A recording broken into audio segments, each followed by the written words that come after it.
আজকে আবারও সন্ধ্যেবেলা চলে গিয়েছিলাম মার্কেটিং করতে। তো আমাদের শপিং এখন আর শেষ আর হচ্ছে না দেখছি।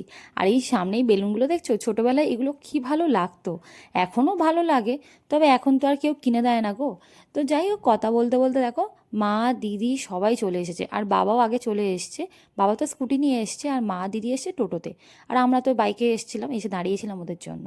তো এসেই মা প্রথমে দেখে নিচ্ছিল শাড়ি। আর এই দেখো, এই এতগুলো শাড়ি আমরা নিয়েছি, এই শাড়িগুলো আমরা চুজ করেছি। আর এটা হচ্ছে আমাদের ভাগ্নির জন্য নেওয়া হচ্ছিল এই জামাটা। তো এই জামাটা আমার ভীষণ পছন্দ হয়েছে, আমাদের সবারই খুব ভালো লেগেছে। আসলে আমার মা আর বাবা আমাদের ভাগ্না ভাগ্নিকে হচ্ছে এবারে পুজোর তত্ত্বই জামা দেবে। তো সেই জন্য ওদের জামাগুলো দেখছি। আর এদিকে আরেক মহাশয়ের অবস্থা দেখো, আমাদের রিকু বসে বসে ওর মেসোর সাথে আবার ফোন দেখছে। তবে আজকের কেনাকাটাটা বলতে গেলে আমার মা আর বাবাই করতে এসছে, আমি আর আমার দিদি তো এসছি বলতে গেলে দেখতে। তো যাই হোক, এই দেখো এখানে 3টে বাচ্চার জন্য নেওয়া হয়েছে। আর তুতানেরটা তো নেওয়া হলো এখন, আর তুয়ারটা তো আগেই তো ফ্রকটা দেখালাম, ওরটাও নেওয়া হয়ে গেছে। আর এই যে এই একটা জামা নিয়েছি, এটা আমার শ্বশুরমশাইয়ের জন্য নিয়েছি। আর এইদিকে রিকুর অবস্থা দেখো, দিদুনের ব্যাগটা নিয়ে নিয়েছে, ও ব্যাগটা কিছুতেই আর দেবে না।